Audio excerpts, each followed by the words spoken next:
lupa bagi tahu dekat dia waktu nak merisau.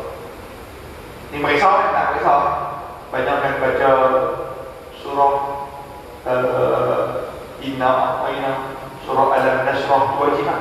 Alam Nashrah tu wajib, Alam Nashrah tu wajib, Inna A'tayna pun.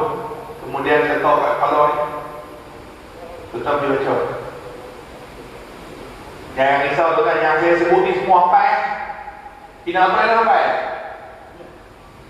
Kalau tak hafal pergi sebenarnya memang hafal.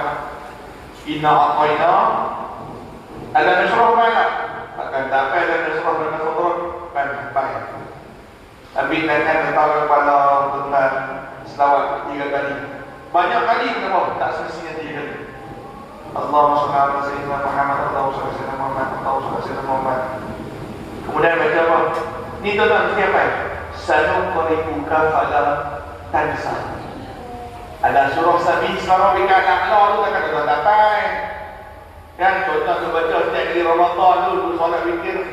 Sanuqri'uka fala tansa, sanuqri'uka fala tansa, sanuqri'uka fala tansa, sanuqri'uka fala tansa. Baca.